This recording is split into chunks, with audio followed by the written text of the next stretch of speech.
Today we're going to read chapter 7 of My Father's Dragon, and it's called My Father Meets a Lion. And here's the picture at the beginning of the chapter.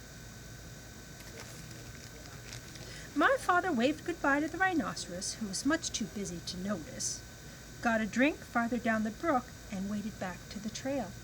He hadn't gone very far when he heard an animal roaring. "Dang blasted! I told you not to go blackberrying yesterday. Won't you ever learn? What will your mother say?" My father crept along and peered into a small clearing just ahead. A lion was prancing about, clawing at his mane, which was all snarled and full of blackberry twigs.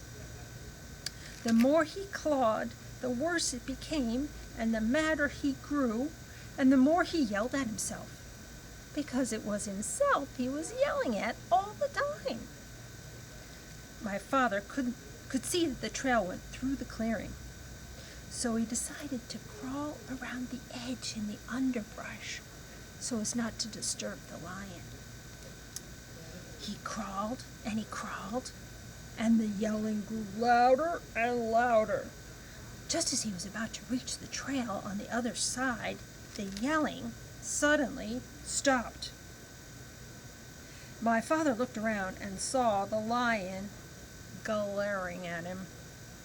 The lion charged and skidded to a stop a few inches away. There he is, look. That would be scary to meet a lion like that.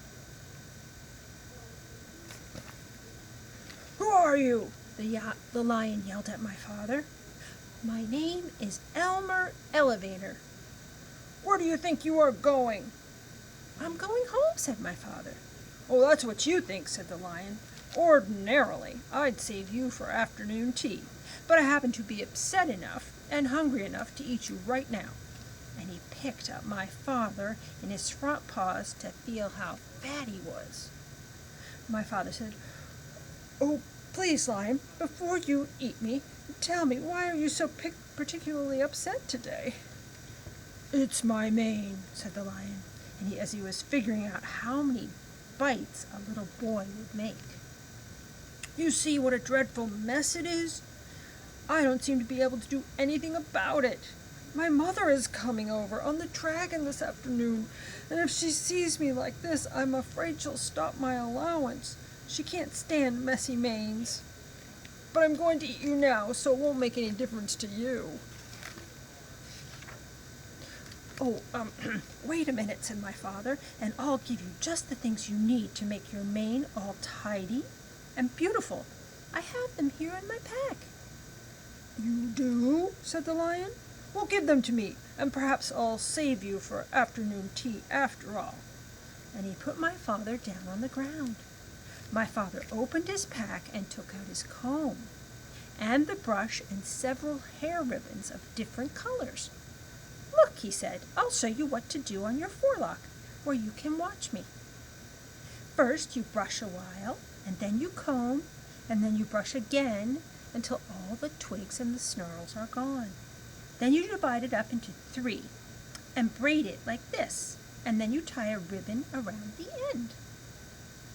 As my father was doing this, the lion watched very carefully and began to look much happier.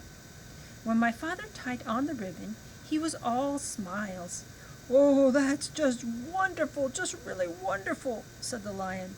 "Let me have the comb and brush and see if I can do it myself." So my father gave the comb and the brush to the lion, and the lion began busily grooming his mane. As a matter of fact, he was so busy that he didn't even know when my father had left. And that's the end of chapter 7.